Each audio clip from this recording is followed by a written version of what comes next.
Firing a laser into the sky can divert lightning, according to what experiments show. This is by Science Alert by Claire Watson. The laser in action. Don't try this at home, but beaming a laser into the sky could avert lightning strikes, according to a new study from a team of scientists who experimented with the lasers atop a Swiss mountain where a great big metal telecommunications tower stands. Physicist Aurélien Houard from the French National Center for Scientific Research Applied Optics Laboratory in Paris and colleagues weathered hours of thunderstorm activity to test whether a laser could guide lightning strikes away from critical infrastructure. The telecommunications tower is struck by lightning about 100 times every year. It's similar to the number of lightning flashes that strike planet Earth or crackle between clouds every second. Collectively, those strikes can cause billions of dollars of damage to airports and launch pads. Not to mention, people. Our best protection against lightning strikes is a Franklin rod, nothing more than a metal spire, invented in the 18th century by Benjamin Franklin, who discovered lightning strikes are zigzagged bolts of electricity.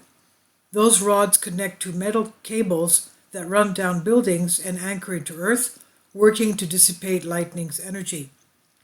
Howard and colleagues wanted to devise a better way to protect against lightning strikes, fighting electricity with light. Although this research field has been very active for more than 20 years, this is the first field result that experimentally demonstrates lightning guided by lasers, they write in their published paper.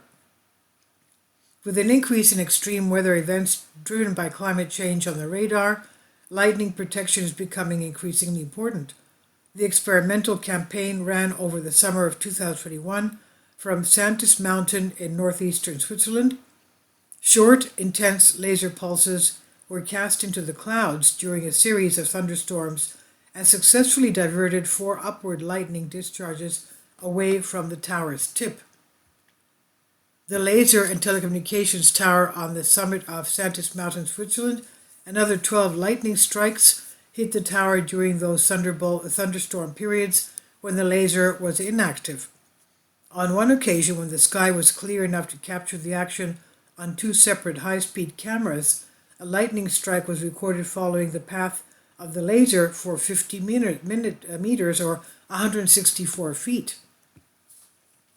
Sensors on the telecommunications tower also recorded the electric fields and X-rays generated to detect lightning activity and corroborate its path, which you can see reconstructed in the video here in the article. For an idea first put forward in 1974 and tested extensively in the lab, it's thrilling to see it finally work as designed in the real world. Several earlier field trials, one in Mexico and another in Singapore, have failed to find any evidence that lasers could deflect lightning strikes. These preliminary results should be confirmed by additional campaigns with new configurations, write Howard and colleagues. And while the researchers are still figuring out why the lasers worked in their trials but not in earlier experiments, they have a few ideas. The laser Howard and colleagues used fires up to 1,000 pulses per second, much faster than other lasers used, allowing the green beam to intercept all the lightning precursors forming above the tower.